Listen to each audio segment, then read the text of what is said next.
No Hi, worries. everybody.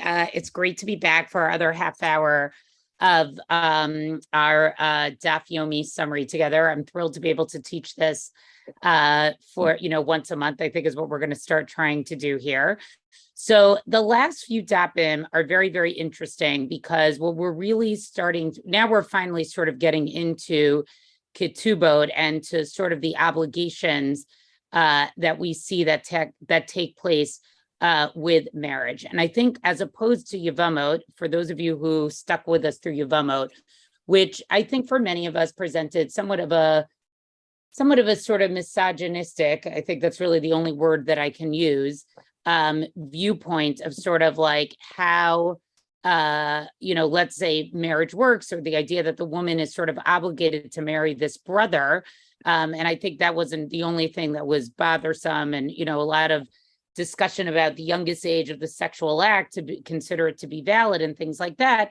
I think Masechet Ketubot is actually a very, very different Masechet because it really sort of gets into a discussion about what was put in place. That's essentially what the Ketubah is a prenuptial agreement in order to essentially protect women. And so, once again, I'm finding these 1 week summaries to be a little bit difficult because I'm not getting through everything that I want to get through. And so what I wanted to go through was actually a very, very classic piece of the Gemara, which really goes through sort of the biblical obligation that we see with marriage. And so I'm just going to share my screen now. Let me just see what other people have to say here. Right. There's also a lot of talk about supporting women and transferring wealth to women. Yes, exactly. So I think a lot of what we see here in Masechet Ketubot, which is different than Yevamot, is sort of the economic protection that we need to have for women. And yes, it starts with this concept of, there's a Mishnah that talks about in the last week that basically a woman only goes from the reshut, from the authority of her father directly into the authority of her husband.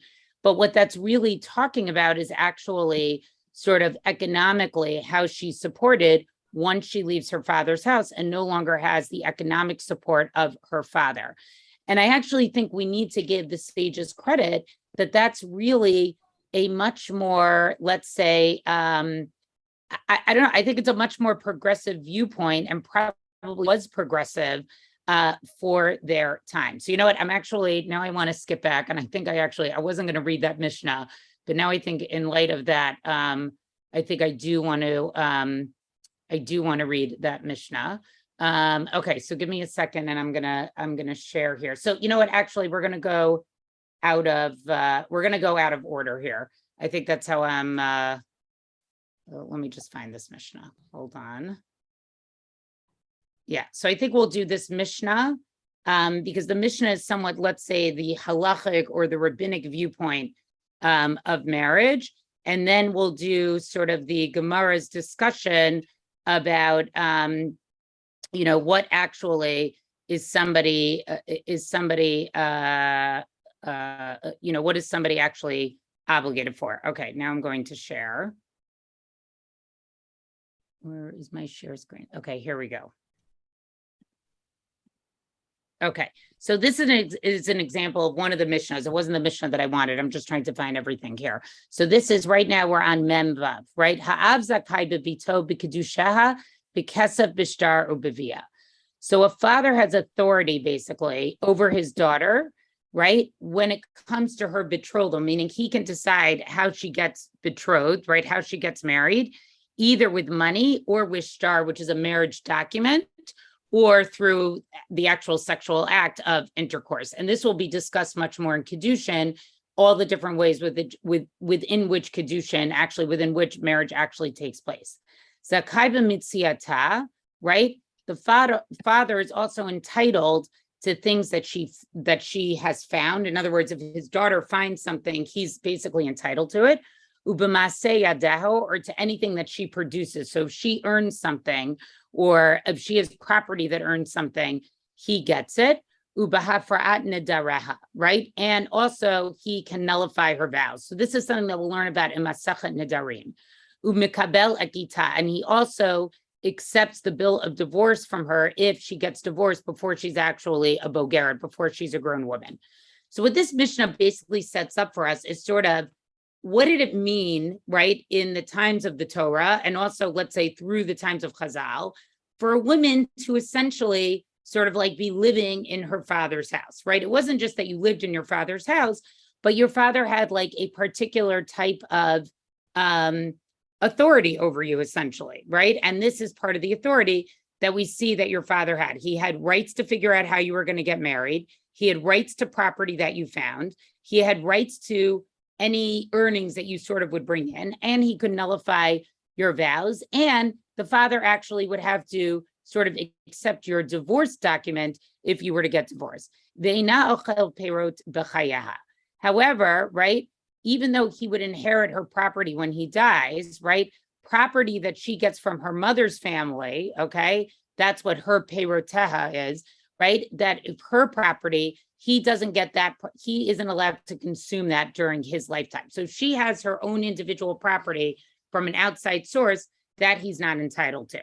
Now, niseit, right, once she gets married, yeter alav habal, the husband actually has more rights and obligations than the father does.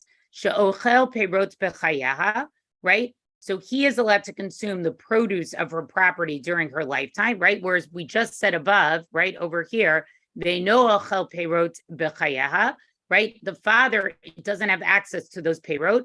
The husband does. The husband has access to any inherited property that she has. V'chayav biznoteha, right? He's chayav. He's obligated to provide sustenance to her. One of the things that the Gemara goes through after this, which we won't read inside, but we'll just talk about outside, is whether our fathers actually obligated to support their children. And actually what comes out very interestingly is that there's a discussion, is it chayav or is it mitzvah? And where the Gemara sort of lands is that a father's not really like obligated to support his children, but it's a good thing to do, right? Like it's a nice thing to do, but it's not an obligation. Whereas, and there's two different Mishnahs that discuss it. There's a Mishnah here and a Mishnah later on that may have different opinions about how that actually works. However, what we see clear from this Mishnah is that this is a chiyuv, this is an obligation of the husband, and it's not disagreed about by anybody.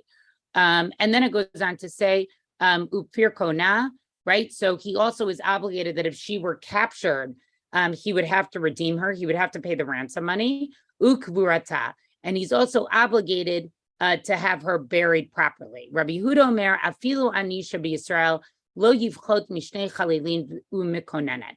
And Rabbi Yehuda adds here that even if she's poor, right, even the poorest of the poor in Israel, right, they have to have at least 2 flute players and a lamenting woman. They would have like these professional mourners, essentially, and they would have to be there.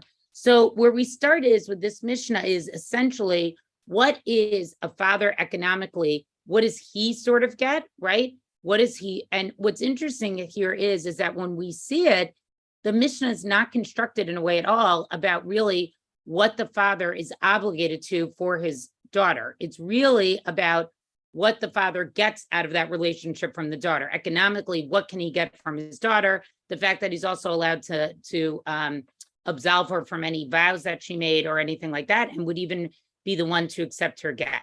When we get to the husband, this Mishnah is constructed very differently. The Mishnah is basically telling us, yes, the husband's going to even get that additional economic right of the peirot, but here are all the things that the husband has to do for her. And so what I think we see here is that, you know, the list here of things that he's chayav in, right? Her sustenance, making sure that she's redeemed if she's captive, and also burying her, is really essentially putting this woman in a position that certain economic needs, right? Her day-to-day living, her overall safety, we could say, that's what I think the redemption category is. And even what happens to her after she dies, her husband is obligated to do for her. And again, I really want to emphasize that I think this is somewhat, it's a progressive view of marriage, because we know that women didn't work. They economically had no advantage. And so the halachic construct of marriage through Ketubot, right, not even necessarily just through the Ketubah itself, but just the way that the Mishnah is going to talk about marriage, is essentially to say, what do we do to give? It's not a preservation. It's really just to give women some type of economic and also we'll see later on, not only just economic, but some type of security through marriage itself. And I think it's fascinating to see, we don't see language here in this Masechet at all that I think, we would maybe assume we could have seen, which is sort of like within the marriage, the woman is, sort of obligated to do everything for the husband. That's really not the halachic language that we see around marriage itself. So that's sort of how the Mishnah sets this up. Okay, I was just checking to see if there were any comments here. Okay, so now I'm going to scroll down, and I want to go through a very, very classic passage, which sort of goes through what is the husband actually obligated to give her. And this is based on the psukim in the Torah that really talk about what he's obligated to do here. Okay, so hold on, I just need to find it here. Okay, all right. So Amar Rava. So now we're on the bottom of 47b. Amar Rava, Hai Tana Savar Mizonot Midoraita. So he said this Tana in the Brisa, right? We're going to see a Brisa coming up, okay? Right? Holds that the obligation for a husband to give his wife sustenance comes from the Torah itself. And so what now we're going to have is a discussion of a pasuk that appears in Shemot in Exodus chapter 21, verse 10, which basically lists three things that a husband is obligated to give his wife: se'era, kisuta, and onata. Okay. And the question that now Chazal, that the rabbis are going to grapple with, is what are those three categories? What are those three things that a husband is actually obligated for on a Torah level to give to his wife? Remember, the ketubah is actually a rabbinic injunction to provide even more economic support, right? What happens if she's widowed? What happens if they get divorced, right? And interestingly, I may have mentioned this on the last class, I have a great book in my house, which maybe I'll bring the next time that I teach, which is called the Ketubot of the Cairo Geniza. And it was a book, Salman Schechter, I think, actually went through some of them, he himself. And what's fascinating about those ketubot is they're written, it's a standard ketubah, but they're written really for individual circumstances. So they'll really be tailored and be like, this woman demands that you can only travel this month of time, or she has a daughter from a previous marriage that needs to be supported. So that's all on the rabbinic level. But here, what this Bryce is talking about is, what is the obligation from the Torah? And again, it's these three categories that the Torah mentions. And again, when we read this, I want us to recognize how progressive this was for the ancient world. So now there's going to be discussion what the three categories are. Seira, elu mizonot. So according to this brisa, the word she'era, she'era is her food, okay? V'chein hu omer, v'asher achlu sh'ar ami, right? And so how do they know this? They quote a pasuk from Micha chapter 3, verse 3, who says, who also eats the flesh, the sha'ar of my people. So sha'ar would be something that you eat. Ksuta kamashmo. Ksuta is literally what it means, lichsot, something that covers you. So that would mean clothing. Onata, zo onaha amura b'Torah.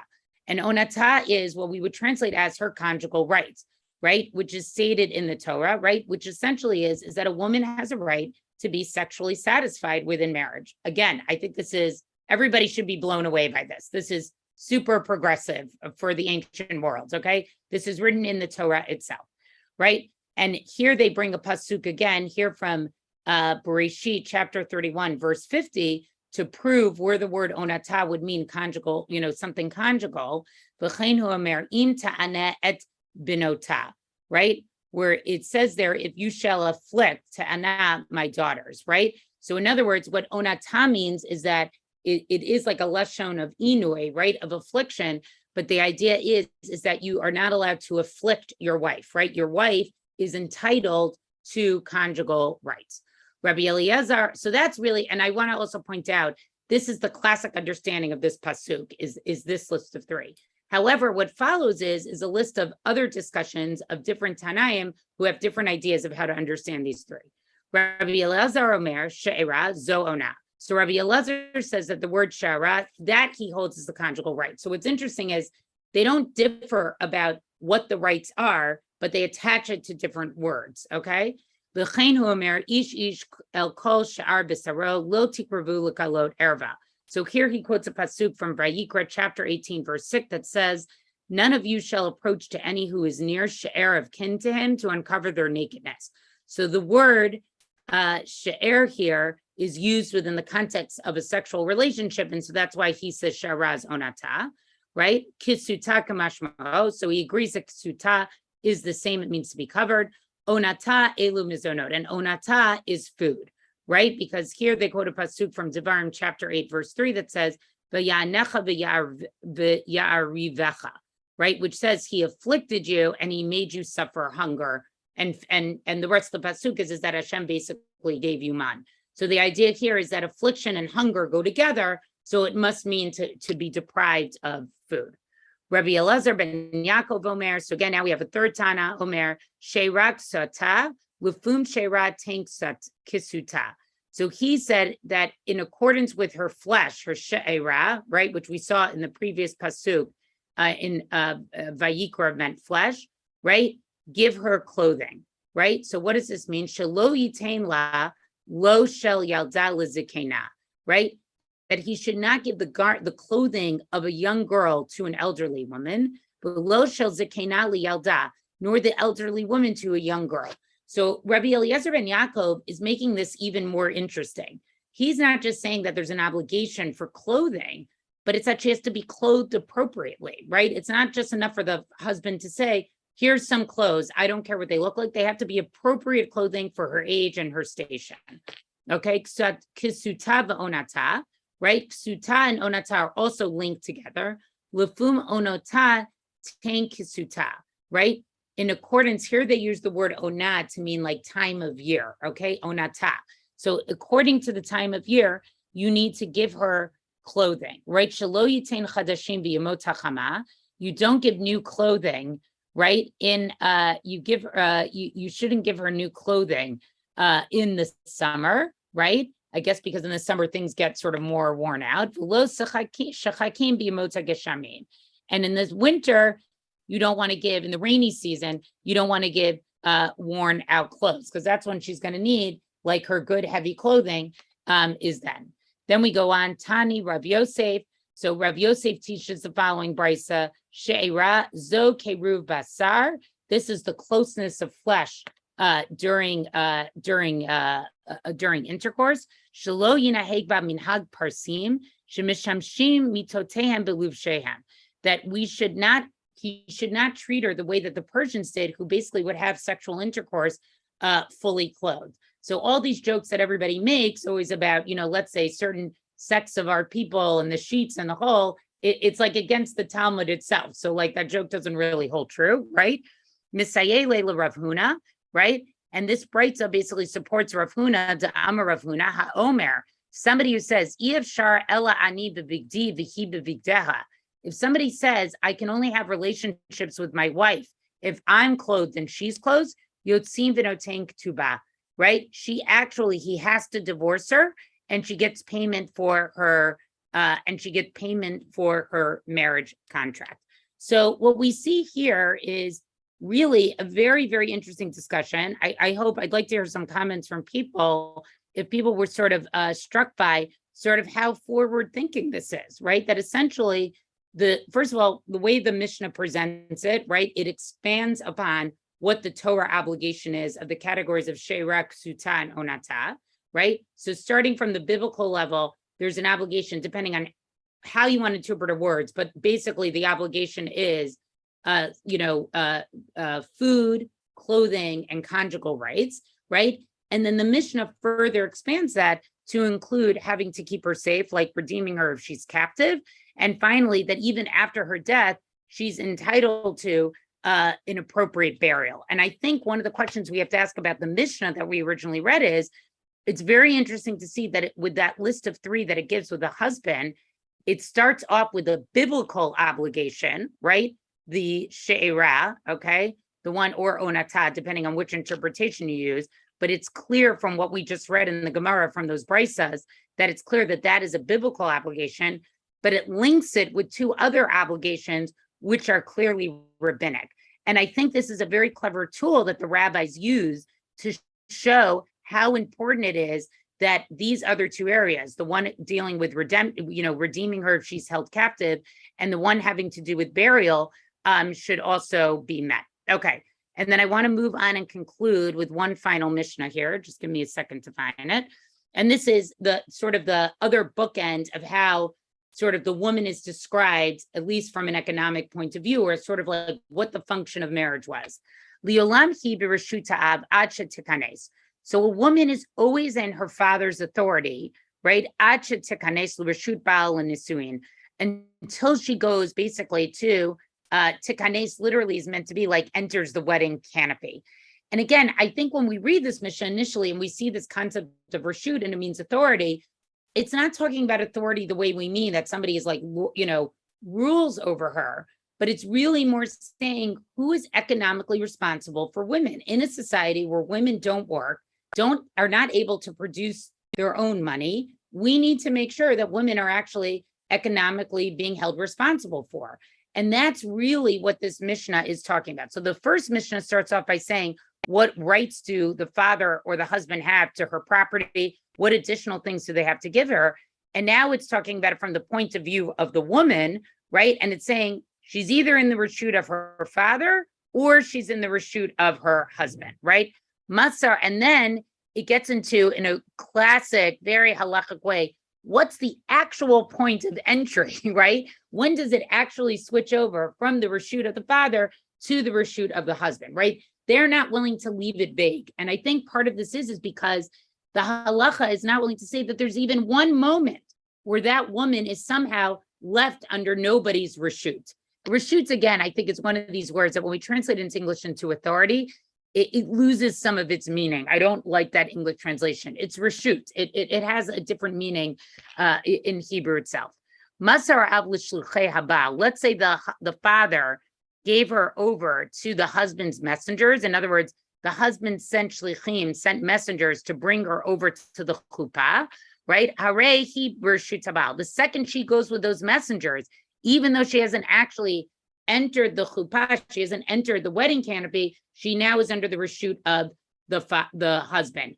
And the Gemara will get into a discussion about what does that practically mean, right? Like, is she allowed to eat truma at that point, right? Like, those are some of the things that they're going to want to know about. Halacha av im shulchei haba'al, o shahalchu l'shulchei ha'av, right? Let's say the father goes with the messengers, okay? Or he sends his own messengers with the husband's messengers. Harehi b'reshut ha'av. During that journey, she's still under the reshut of her father. Masru shluchei ha'av l'shluchei habal. But let's say the shluchei ha'av, the father's messengers, hand her over to the husband's messengers. Harehi b'reshut habal, right? In that case, right, then she enters into the Baal's reshut. And again, it's kind of a funny Mishnah, right? Like, but I think the point of the Mishnah is to say is there's no time where the woman is not under the reshut of either her father or under her Baal, right? And again, I think the reason for this is that what we're seeing is a very progressive way of thinking about marriage, which is one that we want to guarantee that women are always economically taken care of. So, this was the passages that I wanted to share with you guys to review today, sort of to look at the Torah and rabbinic understanding of marriage. I think it's, I keep using the word progressive. I think it's actually very forward thinking. It certainly has a economic function. I think one of the things that's been interesting this whole time in learning Yevamot and Ketubot is that sort of in a way, like Chazal separates the halacha from the emotional piece of this at all, right? Like when we learned Yevamos, it's the most horrible of horrible situations, right? It's somebody whose husband died, they died childless. She now is sort of has to go over to the brother. Nobody talks though about like what that must have been like for the family to suffer such a tragedy or something like that. What the experience of the brother is, what the experience of the wife is, what the experience of the parents is. The halacha is not interested in that. And I think that's part of the reason why for us modern learners, some of these passages are actually quite difficult to accept. But what I'm asking us to do this week is to really look at these two Mishnayos and the Gemara that's in between. And I think to reframe it a little bit, that a lot of what's going on here, this is not talking about marriage at all in a beautiful philosophical way.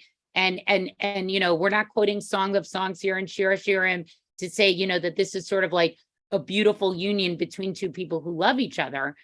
But instead, really what the halacha is trying to do is to say women in our society are taken care of, right? And either the father's going to take care of her or her husband is going to take care of her. Not only does she have to be taken care of, but she has certain rights within that relationship, particularly within the marriage relationship, that are from the Torah itself. They're not even rabbinic. Again, that the Ketubah is a rabbinic level of protection, but even the Torah itself has certain levels of protection.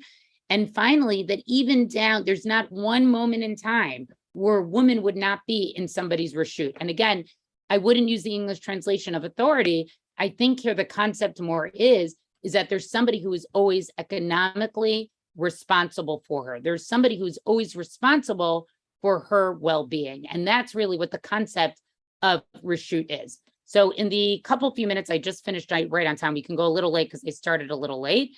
Let's see a little bit right. So one person says, okay, so one person shared here, and I'll hide their name, that, somebody here was a victim of spousal abuse. And she was basically denied these things. And so I think that's really why this halacha is so important, because it's basically trying to set up much more equitable marriages. And I appreciate you sharing that. And I hope it was okay that I read that comment, and thank you.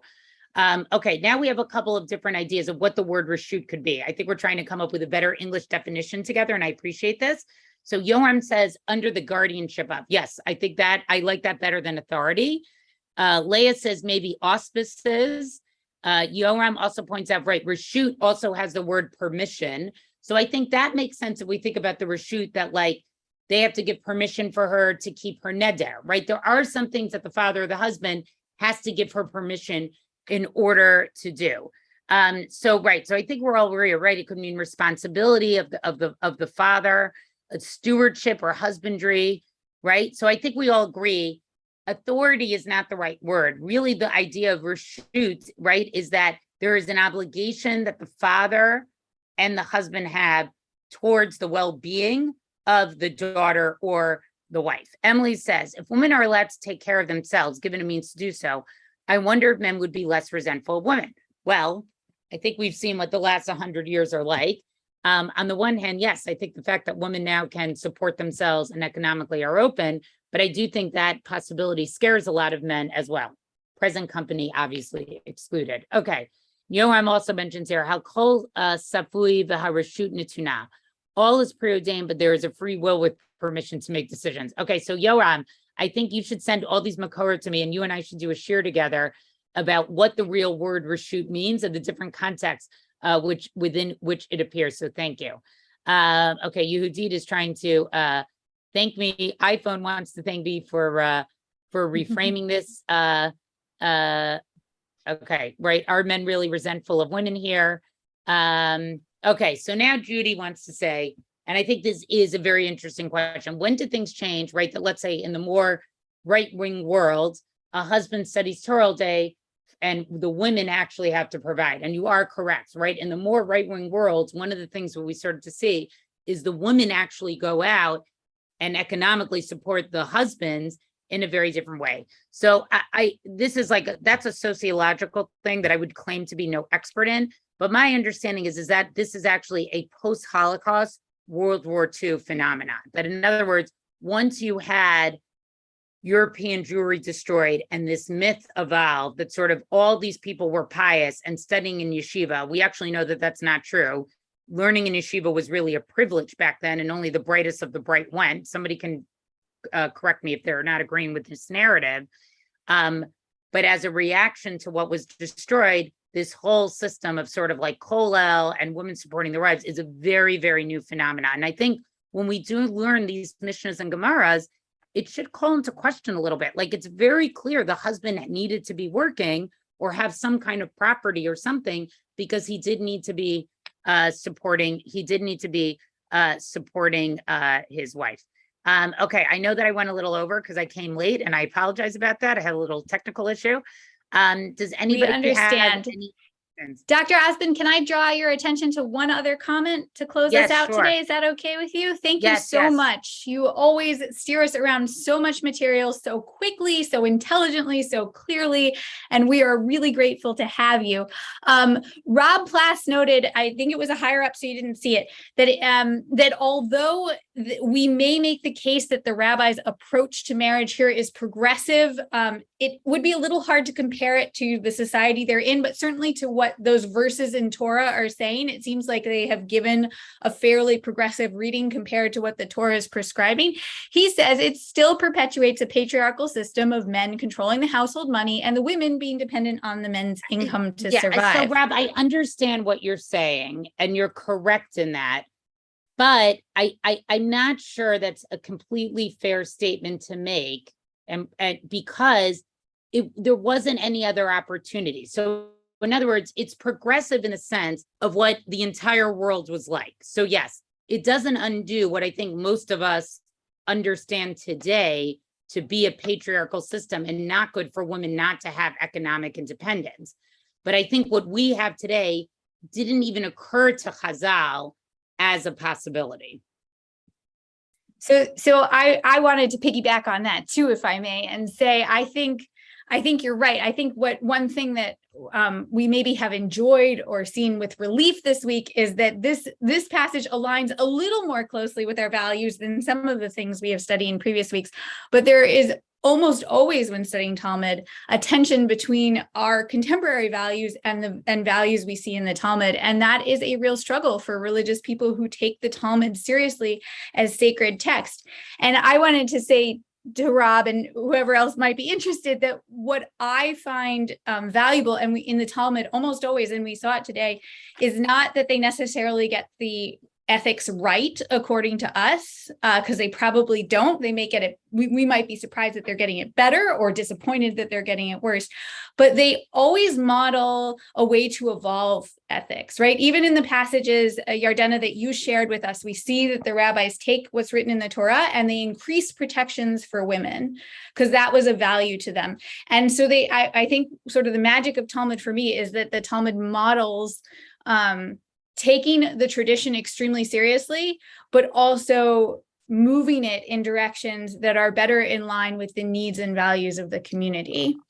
And I think a really good demonstration of that today, thanks to you. Right. No, thank you. And I think Masechet Ketubot, the whole concept of ketubah actually is that in a nutshell, right? Is that we don't need to have a ketubah. Like, that's not a biblical obligation at all. I mean, they do try to find some verses to link it to, but we saw that at the beginning, but it's amazing to see. So I think, Rob, it's an unfair, I don't think we can compare it. I think we have to do two levels of comparison. I don't say we can't. We have to compare, yes, what are our ethics and moral values today compared to them? How can we have halacha evolve? So it is, it does stand with what we feel is like ethical and moral behavior today. And I think, as you said, Rachel, like it leaves that opening to it. Like, if women have to be provided for their food, their clothing, and their conjugal rights, and on top of that, the Mishnah even goes to add more to that, then we see the idea of adding is actually what's there. That's really where the rabbis wanted to go. But I'm not sure we can fault the rabbis for not, for having a vision for the world that we have today, where women don't have to go straight from the reshut of her father to the reshut of her husband, that there can be sort of complete and total economic independence where she's under nobody's reshut at all. That's right. Because even if we all agreed on our values, which probably we don't, and even if the Talmud agreed with us, 1,000 years from now, Jews might have a different view. The world might have moved on to a different and better set of values. And then is the Talmud obsolete? I hope not. It's never. That's absolute. the conceit of our series. I'll make an argument for. Yeah. All right. Okay. Thank you so much, Yardena. Thank you, everybody, for a wonderful conversation. And thanks for your and we will see you in your inbox tomorrow and in this space in a week from now. Bye, everyone. Bye, everyone.